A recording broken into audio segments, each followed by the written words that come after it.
During the COVID 19 pandemic, before the vaccines were introduced, hundreds of products and treatments were pushed through the social media as coronavirus protection and COVID cure.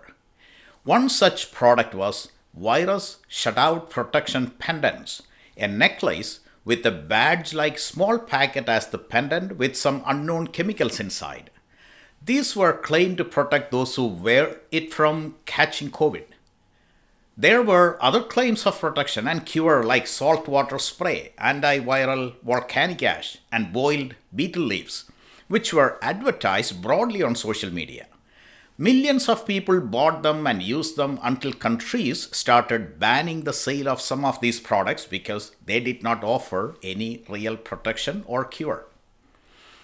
Many medical advices we get these days on social media are in the category of anecdotal claims or stories to grab our attention or attempts to sell us fake medicine. The prevalence of fake medicine is a major concern for public health officials and researchers.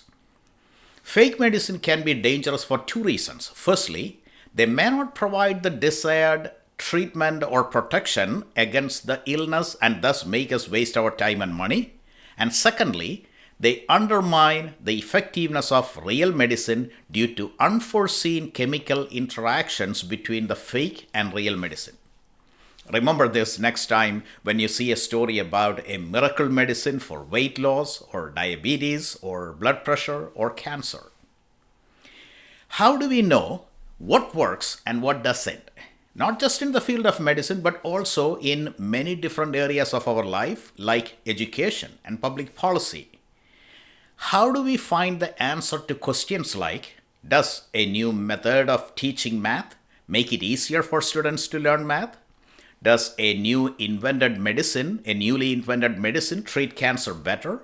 Does a 10-minute meditation each morning reduce the anxiety of people? Does wearing a virus protection pendant protect people from catching COVID? To learn how to answer these questions, let's first look at a simple example from the field of education.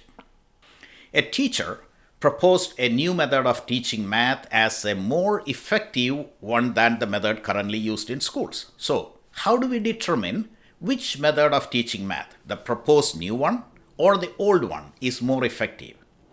The teacher who proposed the new method is well intentioned, but that doesn't mean that the new method is effective. To assess the effectiveness, we need to create two groups of students, fairly equal in size, to compare against each other. Students should be assigned to each group randomly so that both groups will be fairly similar. Then, for the next few quarters, students in one group will be taught math using the new method, and this group is called the experimental group. Students in the other group will be taught math in the old method, and that group is the control group. At the end of each quarter, we compare the test scores of the two groups to determine which method helped students to get better grades. Since students are assigned to the groups randomly and the comparison is done with a control group, this type of research is called a randomized controlled trial or RCT. If students and teachers know that they are using either the new method or the old method, it can create a bias in them and that would affect the accuracy of the test. So, it's better to hide this fact from them.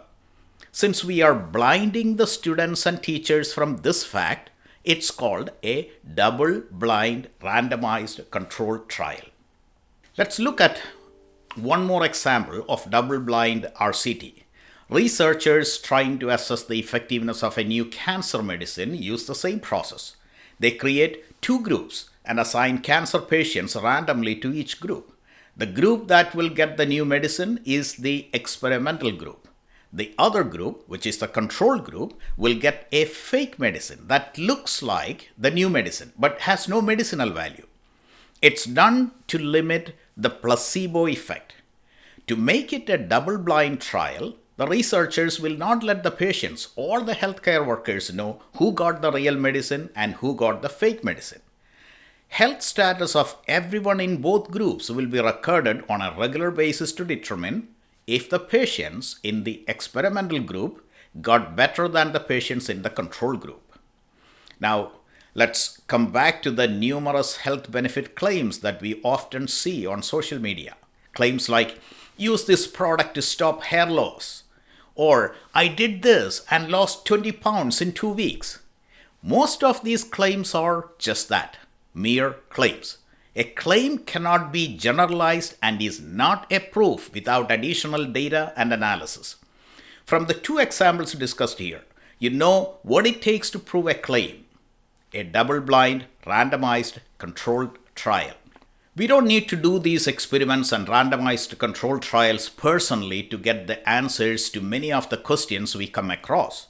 We just need to understand the principles of double-blind randomized controlled trials to protect us from the avalanche of fake information around us.